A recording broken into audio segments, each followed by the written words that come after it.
All right, we're going to begin learning. Like I said before, if you really wanted to, you could also follow along in the Eitz Chaim and look at the context for the verse I'm going to offer. But at the end of the day, most of the commentary that we're going to look at is surrounding the pasuk, this one verse. Before we get into the teaching, I want to share a little bit about my adventure with therapy. And you'll see why in a moment.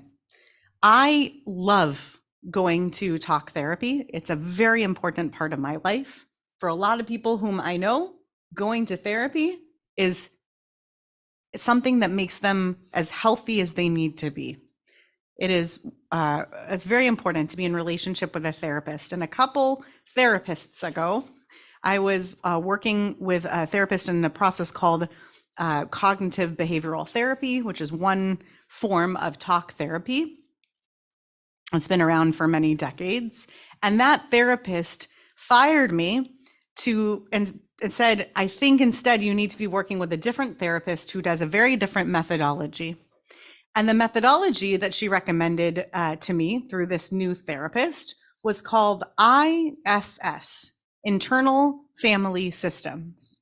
It's a little bit of a misnomer if you think that immediately it's a therapy surrounding the investigation of a family, because it has nothing to do with a family external to the individual, but rather the family of parts that exist within an individual person.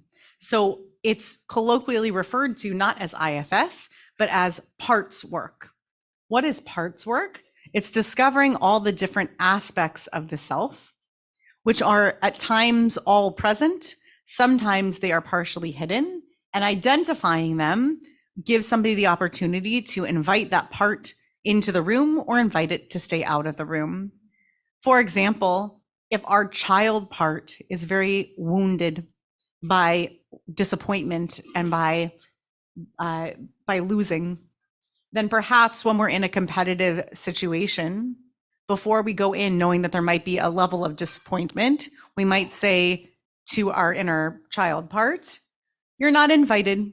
You're staying outside of this situation and out of the room, and vice versa. Sometimes it's the inverse, that we want to invite that part to be in the room to support us. We have manager parts. We have parts that are self-loving parts, all very important. But one of the things that the therapy has given me an opportunity to think about are the multifaceted natures of each individual person who I'm in relationship with at any given time. It's not just me who is made up of many parts, whether I'm examining them or not. It's everyone is around me as well. And the commentary that I'm exploring this week talks about that notion, that people, that sacred objects, that God, that time, all of it, even when we say it's just one thing, that thing is made up of many parts. So we're going to start by looking at the Parshat Terumah, chapter 26, verse 6. One of the descriptors of the tabernacle, the Mishkan, that's going to be built, goes as follows. V'asita chamishim karsei zahav. And you're going to make 50 golden clasps. V'chibarta et hayriot, and you shall clasp together the curtains. It says here the cloths, but that's what it's referring to. Yiriot are curtains. Isha el achota. What is Isha? A woman. Yeah. El means to, a direct object. Achota is her sister. Achota. So each woman to her sister. That's how these clasps are described. Isha el achota. You should clasp them one to the other. It's a very beautiful, decorative language.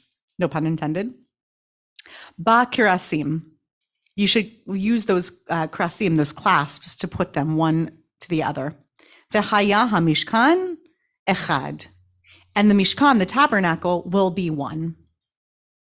So what's the first question to investigate the most basic surface level question based on the way this verse wraps up. What's the most basic question to ask? If there are two parts, how can that be one? If there are two parts, how can that be one?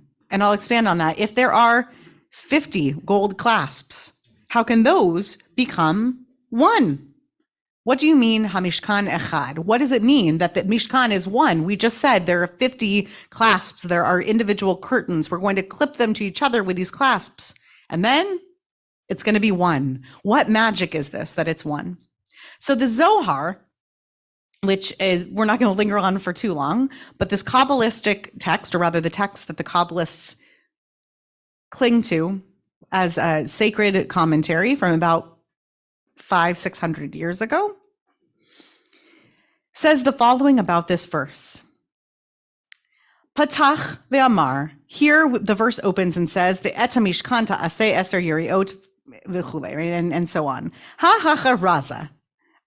This is a mystery. Remember the raza circle that came a few weeks ago? That raza, that's where that word, that's that same, well, one in the same word, that a mysterious or secretive thing. Ha raza diyehuda. This is the mystery of Yehuda, or oneness, unification. Daha tikuna demashkena mikama dargin ihu.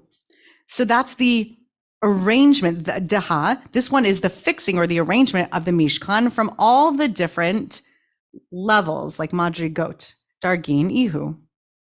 Dichtiv be havahaya hamishkan echad. And then in that, the Mishkan was one.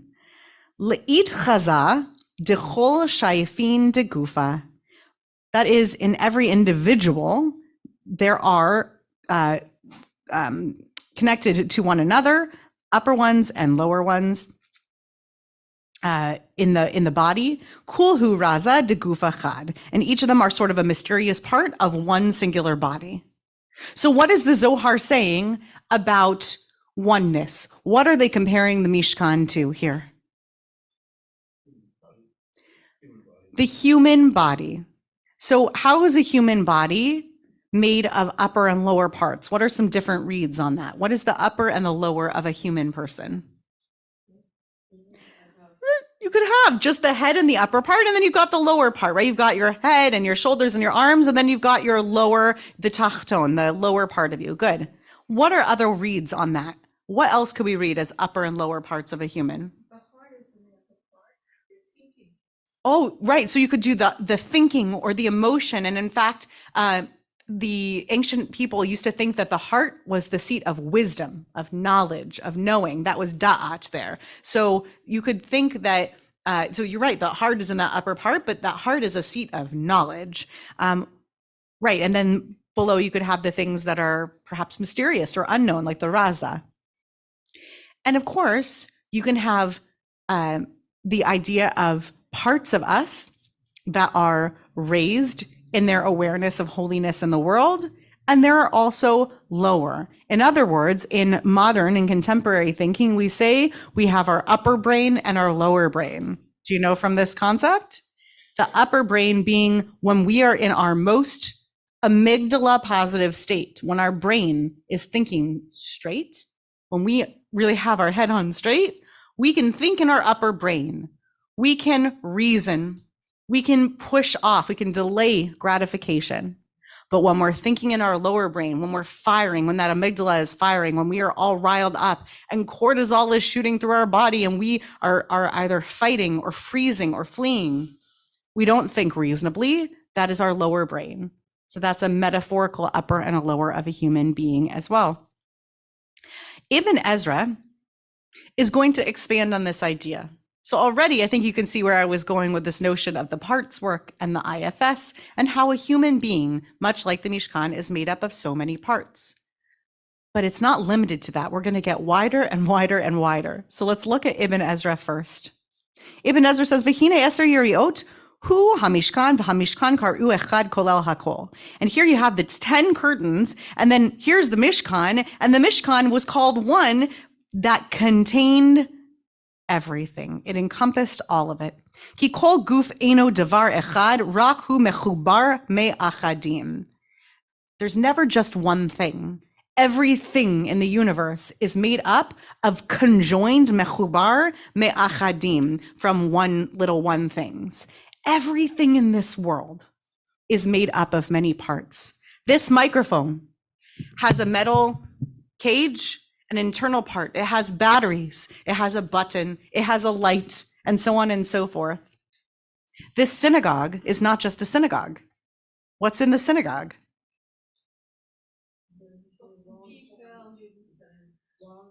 We have people who are in the synagogue. And even if the synagogue is empty, we have books and other individual items in the synagogue. And even if the rooms were empty, we would still have the sanctuary room, and we'd still have the offices, and we'd have Pilch Hall. There are component parts to every single thing in this world. Then it makes a comparison to God, the text, the Ibn Ezra text. B'chacha Hashem hanichbad. And thus is the holy, most respected name. Shehu echad kolel hakol v'nikra echad. Because God is one, it is one that contains everything. And what do we call that one that contains everything? One. We call God Ehad. And God contains everything. And God we call one. We're going to come back to that text in a minute too, because that's a familiar idea that we declare the oneness of God. The Akedat Yitzchak, I put some like footnotes in the last page so I could, so you could reference where these all come from. The Akedat Yitzchak, which is a Spanish text from the 15th century, as a series of sermons from Rabbi Yitzchak ben Moshe Arama. And there are all these different pieces of all these different she'arim, all these different gates, and each of these gates has within it a sermon, a Devar Torah. So there's a philosophical idea contained with each of these individual.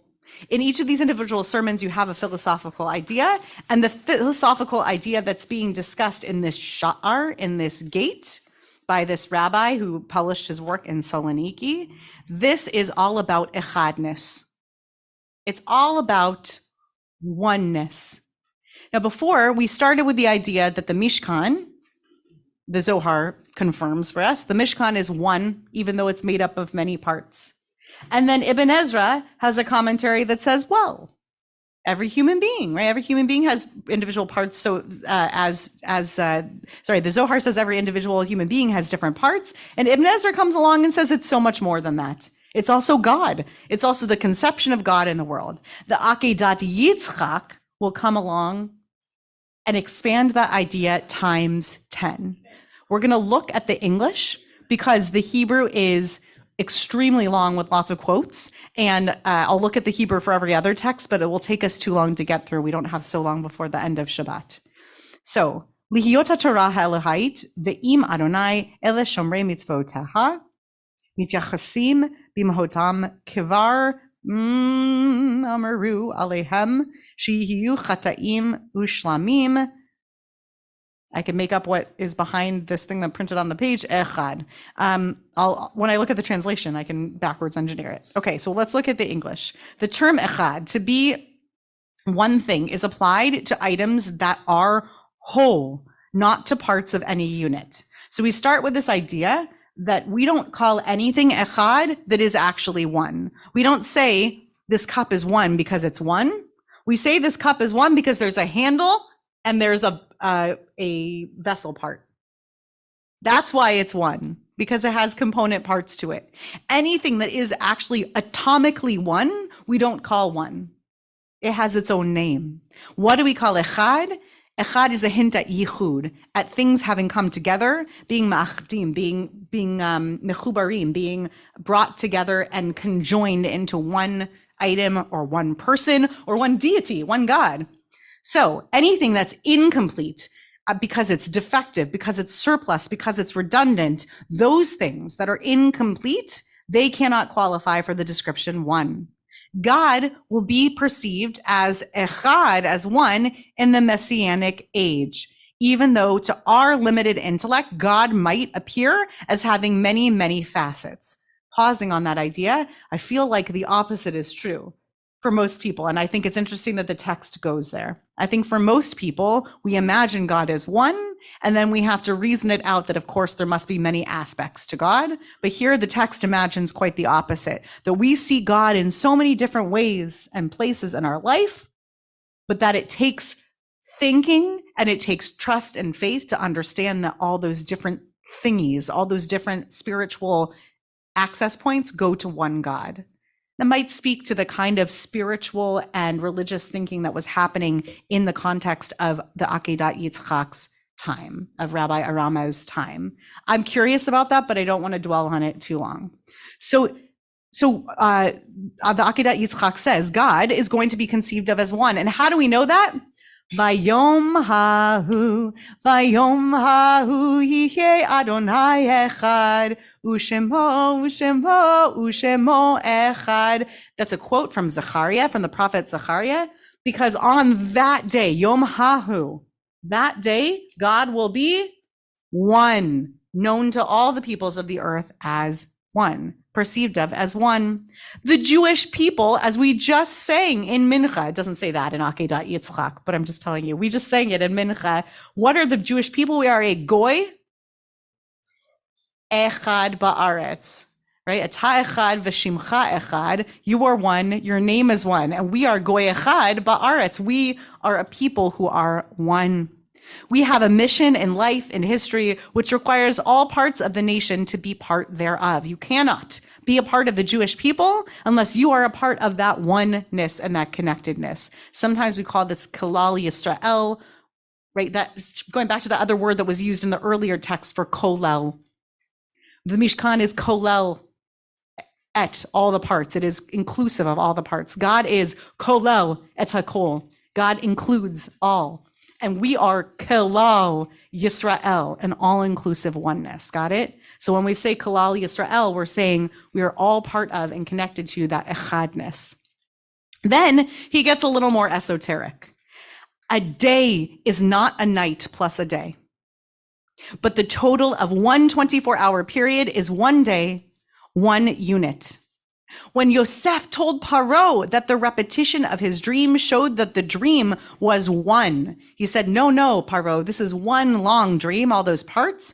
He meant that each dream separately was meaningless.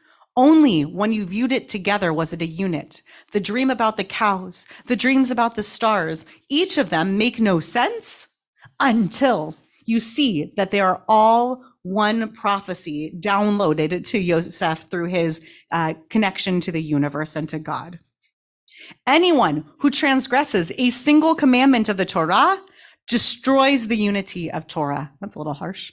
And as if he has transgressed all the laws. This, by the way, is similar to something that I trying to recall. I don't think the Akedat Yitzchak mentions it, but a much more positive way of saying this is one who saves a single individual's life. It is as if they saved the entire world. So it says in Pirkei Eliezer and a few other places. The same applies to anyone tampering with Torah, either by adding or subtracting a single law from it.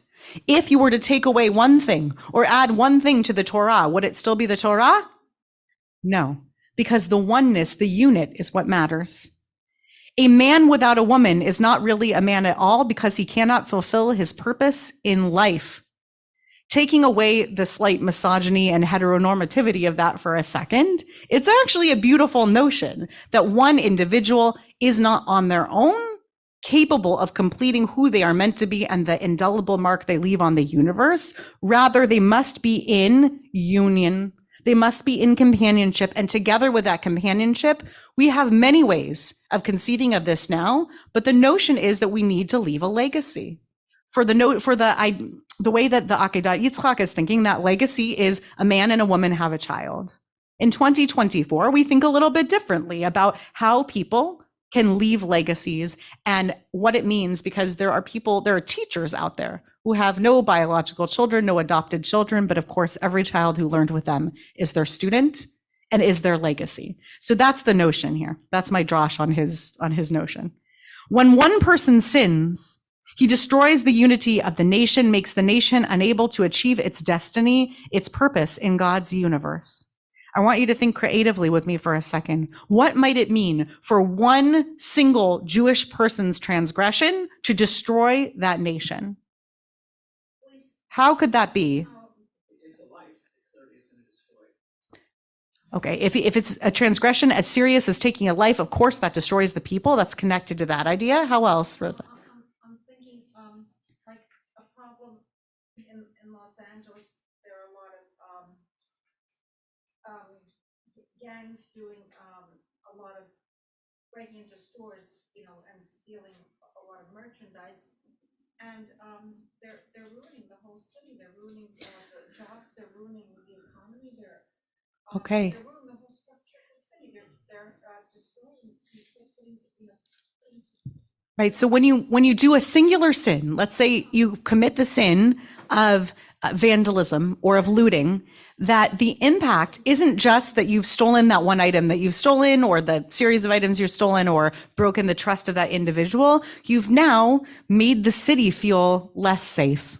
You've now made other people, as a consequence, perhaps have impact on their jobs if the store can't stay open, et cetera, et cetera. So one little thing can beget, it can gorer, it can create more opportunities for falling apart. You never just impact one person by violating laws. And I like the way that you're thinking, Rosa, outside the normative structure of Jewish law. Yeah, Irv. Yeah, remind me of similar, bad act gives a bad reputation to whoever it is. A bad actor gives a bad reputation to whichever group with which they're associated. I'll give you a wonderful story based on this. I always ask at a Beit Din for conversion how people are known or intend to be known as a Jew to the other people who are around them, and how it changes the way they act in the world. How are you known to be a Jew? And I say to them, it could be something physical about you. It could be your actions. It could be something spiritual about you. Many people have said, well, I wear a Jewish star. I eat kosher food, and people associate that kind of eating with the Jewish people, and therefore they know I'm Jewish.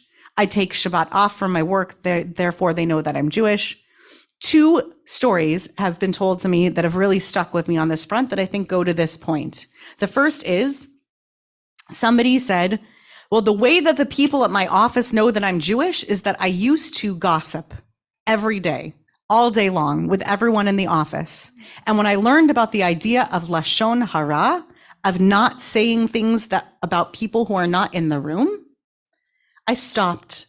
People would say, oh, did you hear about this? And I said to them, no, I didn't, and I would not like to.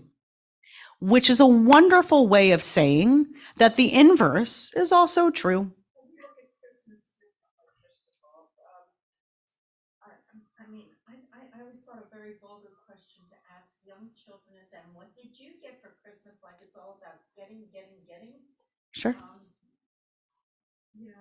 I always thought that was a rather vulgar question. If the value is all wrong. Sure. Did you help someone at Christmas? I can see that. Did you try to make it a better world in Christmas? Right. What questions are you asking of people to test their judgment? So one more example, and then I saw your hand. One more example is that somebody said, the way people in the world know that I'm Jewish is the way that I drive, because I wear a kippah now, and I used to drive like a maniac, very aggressively. But then this one time I was about to cut somebody off on the road, and I realized that while I wear my kippah, whatever behavior I have on the road, they will associate with me being a Jewish individual. And I certainly don't want that person who said, I don't care if that person says, that guy in the white car. But I do care if they say, look how the Jews drive. And even if that's an unfair judgment from the other person, the anticipation that other people see you as a part of that people such that it should shift your behavior to be as responsible as possible is a rather beautiful notion, that you will be so aware, not just of the impact on your life and on others, but on the whole that you are a part of. I saw your hand. Kind of general question. Who determines if sin was committed? Well, who determines if... Sometimes arguments. Yeah. So who determines if sin is committed? Two answers to that question. The first is, I think if you ask the Akedah Yitzchak, he would say it's objective. We have Jewish law and you're either breaking it or you are not breaking it. And to say it much more broadly, we started talking here about committing sins being an analog, it can be paralleled by graffitiing someone's property in Los Angeles in 2024. And so who is sinning, who is transgressing? The one who is breaking with norms enough to either receive punishment or receive the attention of having broken with that norm. Yeah, but at the same time, there's endless arguments if sin was committed or not. Talking about Sure. graffiti, lately, you probably read in downtown, Yeah, people drawing this high-rise building graffiti. right, a large graffitied, large in building. other times was coming, well, this is a form of artwork. Great. So Great. What a wonderful example. The LA Times did indeed say, well, it's a form of street art to have graffitied that entire building. Even if one person agrees with that, the most attentive individual, according to this text, is the one who wonders who will be impacted by either the negative or the positive associations with that. So let's read it back into the text. Even if it's a positive form of art, we are associating that art not just with whoever was the individual who climbed to the 41st floor. We are associating it with the group that they are a part of and represent. And it sometimes happens, I'm trying to lay the groundwork for this. It's not necessarily that I want to be known as a Jew everywhere where I drive on the road or how I act in the break room, but we are each part and parcel of that group and of that community. And therefore the impact of our actions in this world are never lonely. They're always a part of that whole, whether we like it or not, according to this text. I'm going to move on to make sure we can get through all of it. I see lots of interest and hands. That's great. Let me get through the rest of this. Our sages, when one person sins, he destroys the unity of the nation, makes the nation unable to achieve its destiny, its purpose in God's universe. Woof, that's tough. One person sins and we're all down. Actually, you see this idea out there sometimes in the world that if every Jewish individual, every single one on this planet were to celebrate one Shabbat, then the world would be redeemed. But of course, that's a purposeful exaggeration, right? It's nearly impossible, if not impossible, for that to happen. Our sages view the relationship between Israel and God, meaning the people of Israel and God, in such a manner that the Achdut, the unity of God, is impaired. It's damaged when Israel does not enjoy God's favor through acting in a manner contrary to God's wishes. And then it goes through another example of a couple of battles that we're going to skip through. It goes through the example of Korach as well, which is also interesting. And we're going to skip all the way to the next page where there's just an itty bitty bit of English text left. Moses was taught that he had erred. A few people trying to collect manna on the Shabbat are considered as if the whole nation had refused God's commandments.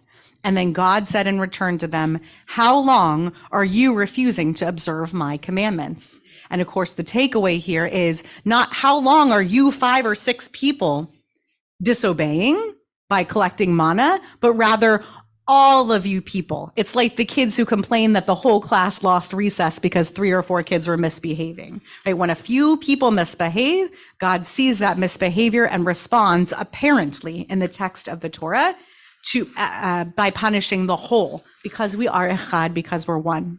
We're going to move to Likutei Halachot, which is a commentary on the Orach Chaim, which is a collection of legal codes.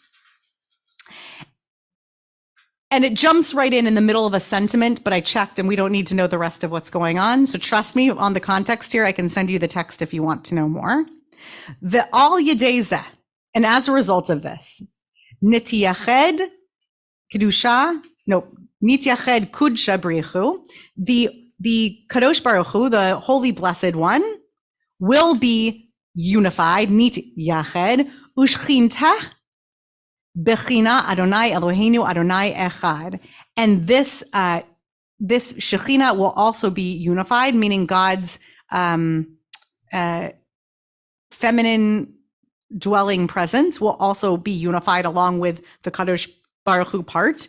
And this is expressed in the opening verse of Kriyat Shema. Shema Yisrael Adonai Eloheinu Adonai Echad. This text says that same unity, that same achdut is reflected in the Mishkan as is expressed in the verse from that very first text that we read, the first text from our Parsha today, which reads, Isha elachota bakrasim v'haya hamishkan echad. One will be conjoined to the other and the Mishkan will be one. So direct comparison between the oneness of the Mishkan and the oneness of God. There's a wonderful question that gets asked about this oneness and this achdut of God. I feel confident that we've explored some of the contours of what it means for a people to be one.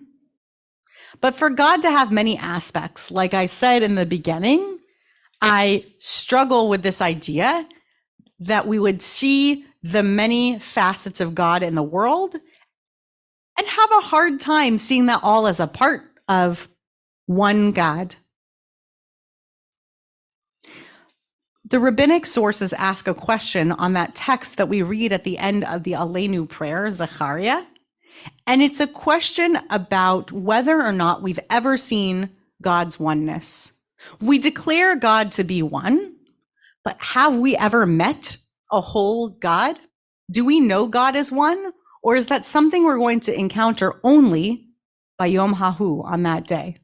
So there's a text in Talmud Pesachim that explores this. It goes as follows. The verse from Zechariah is V'haya Adonai lamelech al kol haaretz v'yom hahu yihi Adonai echad u'shmo echad. They ask, V'haya Adonai lamelech al kol haaretz v'yom hahu yihi Adonai echad u'shmo echad atu. And how could it be that we say he's not one right now? If it's Bayom Hahu, is God not one as of right now? And Rabbi Acha Bar Chanina had a wonderful saying about this. What is the difference between God's oneness, whether it exists now or not, and God's oneness in the future? Is it that God isn't one now and will be one in the future? God is one, says Rabbi Acha Bar Chanina. But the way that we experience God in the world is going to shift into seeing the one singular aspect. And how will that be manifest? Lo ka'olam hazeh ha'olam haba. The world to come is not like this world. And our world is not like it. Ha'olam hazeh, this world. Al besorot tovot omer. When we get good news, we say, Baruch hatov v'hametiv. Blessed is the one who makes good and improves to be even better. Ve'al besarot ra'ot omer. And upon terrible tidings, we say, Baruch Dayan ha'emet. Blessed is the true judge. We accept that God determines the fate of each person and each thing in the universe. La'olam haba, in the future world, says Rabbi Acha Bar Chanina, kulo hatov v'hametiv. Everything will be for good. Now, some rabbis read that verse and say, well, everything's going to be hatov v'hametiv because there will not be bisorot ra'ot. There will be no bad news. And because there's no bad news, there will be no reason to say Baruch Dayan ha'emet. Instead, everything is for the good and even for making better. But I think that another way of considering this teaching in the context of all of the oneness of the world is to say that we won't see God and we won't see people as split into good parts and bad parts, their component parts. Right now, we see good things in the world and we say, thank God. And we see bad things in the world and our tradition tells us to say, well, I guess God isn't just a giver of goodness. God is also a giver of things that we don't really want to see, but we say we trust in you, true judge. But in a redeemed world, in the world to come, in the world that we strive to reach, we don't look at all those individual parts. We're able to see the whole. And what a beautiful thing if we were able to do that also with people and peoples. What if we were able to not see people as made up of their individual component parts, which may or not at any given moment rub us the right way, either for a people or a peoples.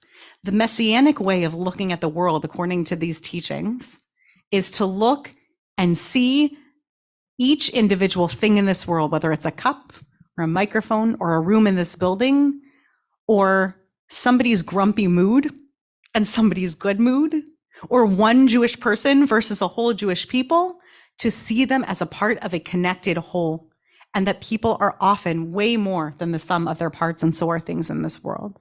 I think that's a lovely teaching to go out of the Shabbat with, and I hope that it gives new meaning both to Ata Echad v'Shimcha Echad, you're one and your name is one, and Goy Echad, that we are also one people on this earth.